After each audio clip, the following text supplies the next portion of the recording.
ఒకసారి 34 ఏళ్ల భక్తులొకరు తల్లిదండ్రులతో కలిసి తిరునెల్వేలి నుండి కంచి మఠానికి వచ్చారు. చాలా బాధలో ఉన్నాడు ఆ భక్తుడు. వారు ఏం చేయాలో పాలుపోక అందరితో కలవకుండా ప్రత్యేకంగా నిలబడుకున్నారు. వారు ఇదే మొదటిసారి కంచి మఠానికి రావడం అని తెలుస్తోంది. వారు బహుశా శృంగేరి శ్రీమఠానికి చెందిన వారనుకుంటాను. మహాస్వామి వారు వారిని చూసి దగ్గరకు రమ్మన్నారు. వారు స్వామివారి దగ్గరకు రాగానే బాధ తట్టుకోలేక ఏడ్చేశారు. మేము శృంగేరి శ్రీమఠం నుండి వచ్చాము. నేను దీర్ఘకాలిక కడుపు నొప్పితో బాధపడుతున్నాను. ఎంతో మంది వైద్యులను సంప్రదించాము, కానీ ఎటువంటి గుణం లేదు.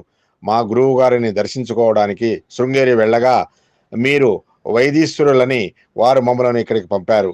మేము ఇక్కడికి రావడానికి కారణం ఇదే అని స్వామివారికి చెప్పారు. వారు అలా చెప్పారా అని అడిగారు స్వామివారు, తమకు ఏమీ తెలియదన్నట్లు. అతడే కాస్త ఓదార్చి కలిపి పరమాచార్య స్వామి వారికి సంపూర్ణ శరణాగతి చేస్తూ ఏడుస్తూ ఉండిపోయాడు. మీ ఆశీస్సులను పొంది నా వ్యాధిని పోగొట్టుకోవడానికి నేను మీ వద్దకు వచ్చాను. ఈ బాధ నుండి కేవలం పరమాచార్య స్వామి వారే నన్ను కాపాడాలి. జీవితాంతం నేను ఈ కడుపు నొప్పితోనే బ్రతకాల్సి వస్తే ఇక్కడే ఇప్పుడే నా జీవితాన్ని త్యజించడం ఉత్తమం. స్వామివారు నన్ను కాపాడాలి అని వేడుకున్నాడు ఆ భక్తుడు. స్వామివారు తమ కరుణ నిండిన చూపులతో ఆ భక్తుడిని చూశారు. తరువాత కాసేపు కళ్ళు మూసుకుని ధ్యానంలోకి వెళ్ళారు. బాలుమామతో పాటు ఇతర భక్తులు కూడా తరువాత ఏం జరుగుతుందా అని ఆతృతగా చూస్తున్నారు. కొద్ది సేపటి తరువాత స్వామివారు మెల్లిగా కళ్ళు తెరిచి ఆ భక్తుడిని చూశారు. అదే సమయంలోనే అతడి కడుపు నొప్పి మాయమైంది. ఈ విషయం అతడి కళ్ళలో స్పష్టంగా కనబడుతోంది.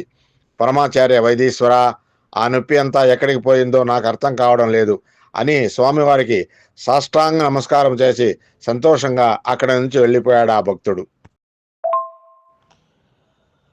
అపార కరుణాసింధుం జ్ఞానదం శాంతరూపిణం శ్రీ చంద్రశేఖర గురుం ప్రణమామి ముదావహం.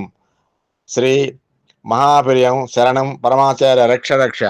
జయ జయ శంకర హర హర శంకర. జయ జయ శంకర హర హర శంకర.